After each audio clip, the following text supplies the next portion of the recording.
नमस्कार दोस्तों, मैं विष्णु सिंह। आप देख रहे हैं खबर आसपास। खबर आसपास के इस राजनीतिक चर्चा के विशेष कार्यक्रम में आप सभी का स्वागत है। हम बात करने वाले आज मधुबनी की दो मुख्य लोकसभा सीट के बारे में।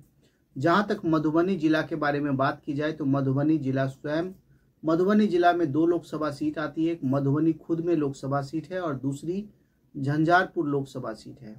तो जहां तक मधुबनी लोकसभा सीट की बात की जाए तो मधुबनी लोकसभा सीट सदा से ही बीजेपी के लिए एक भरोसेमंद सीट रही है।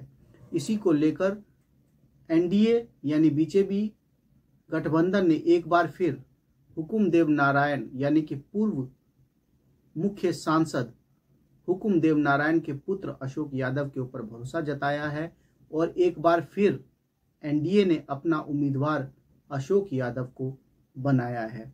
जिस प्रकार से पिछली बार अशोक यादव एक रिकॉर्ड वोटों से जीते थे, इसको लेकर फिर से उन्हें एनडीए का मुख्य उम्मीदवार बनाया गया है। हालांकि बहुत सारे कयास लगाए जा रहे थे कि इस बार अशोक यादव को मधुबनी से टिकट कट सकता है, लेकिन अंतोगत्वा पार्टी ने उन पर भरोसा जताया है। वहीं पर महागठबंधन के उम्मीदवार की बात की जाए तो इस बार अशरफ अली फातमी, जो कि दरभंगा के पूर्व सांसद रहे हैं और साथ साथ केंद्रीय मंत्री भी रहे हैं, यानी केंद्र के अनुभव होने के साथ साथ उन्हें एक सांसद का भी अनुभव है, इसको लेकर पार्टी ने उनके ऊपर भरोसा जताया है। उन्हें मधुबनी की महत्वपूर्ण सीट पे अशोक यादव के खिलाफ चुनाव लड़ना है, यानी महागठबंधन की तरफ से अशरफ अली फातमी को उम्मीदवार बनाया गया है। जहां तक मधुबनी सीट के सांसदों की खींचातानी की बात की जाए तो मधुबनी सीट एक बहुत ही महत्वपूर्ण सीट है और इसको लेकर कई बड़े बड़े दिग्गज के नाम आते रहे हैं। इससे पूर्व भी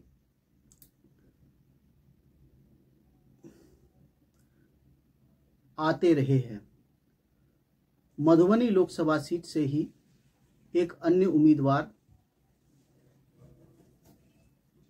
जहां तक मधुबनी सीट की बात की जाए तो मधुबनी जनता इंतजार कर रही थी किसी यादव नेता का, क्योंकि कहीं ना कहीं मधुबनी सीट पर कभी भी कोई यादव नेता खड़ा नहीं हुआ है। इसको लेकर देवेंद्र प्रसाद यादव ने अपनी दावेदारी दी और साथ साथ एक अन्य पूर्व राजद नेता गुलाब यादव ने भी अपनी दावेदारी मधुबनी सीट को लेकर दी। परंतु पार्टी सुप्रीमो लालू प्रसाद यादव के द्वारा जिस प्रकार से अशरफ अली फातमी के ऊपर विश्वास दिखाया गया, उम्मीद की जा सकती है कि अशरफ अली फातमी और अशोक यादव के बीच में एक रोमांचक मुकाबला देखने को मिलेगा। यदि MY फैक्टर दोनों साथ रहे, यानी मुस्लिम यादव दोनों फैक्टर साथ रहे, तो हम एक अच्छा मुकाबला देख सकते हैं।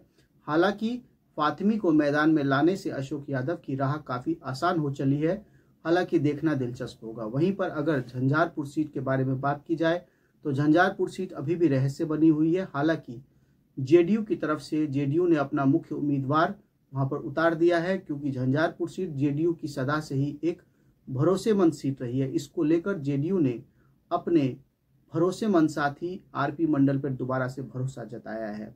वहीं पर बात कर ली तो जहां तक झंझारपुर सीट के बारे में बात की जाए तो झंझारपुर सीट जेडीयू की एक सुरक्षित सीट रही है और जेडीयू से फिर से नीतीश कुमार ने अपने पुराने साथी आरपी मंडल को के ऊपर भरोसा दिखाया है और फिर से एक बार आरपी मंडल झंझारपुर 2024 के जेडीयू के उम्मीदवार हो सकते हैं।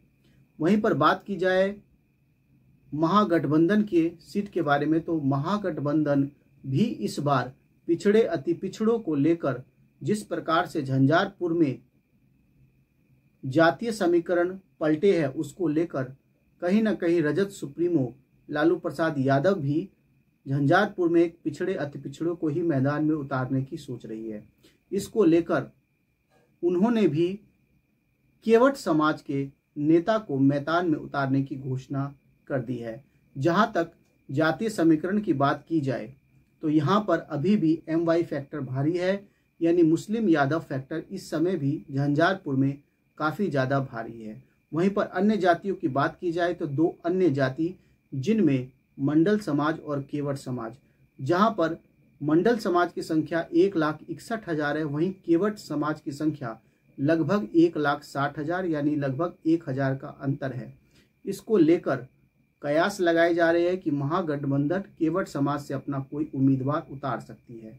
जहां तक उम्मीदवार की बात की जाए तो वीरेंद्र चौधरी जो कि पूर्व में बीजेपी के सांसद रहे हैं, उन्हें भी मैदान में महागठबंधन की तरफ से मौका मिल सकता है। वहीं पर अन्य नेता में प्रशांत मंडल जो कि एक युवा नेता है, इसके अलावा फूले भंडारी और इसके अलावा मुन्ना भंडारी और अन्य नेताओं के नाम भी आते रहे हैं। हालांकि देखना दिलचस्प होगा महागठबंधन किसे अपना उम्मीदवार बनाती है और 2024 के चुनाव में अपने उम्मीदवार के रूप में किसे झंझारपुर की सीट पर उतारती है। हालांकि पिछड़े अति पिछड़ों, अगर दोनों ही उम्मीदवार पिछड़े अति पिछड़ों वर्ग से आते हैं तो निश्चित रूप से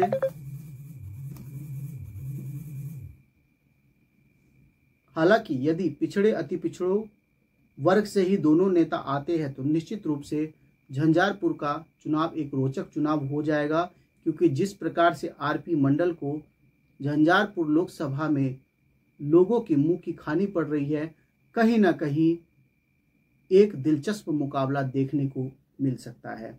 इसको लेकर लगातार हम अपडेट आपको देते रहते हैं।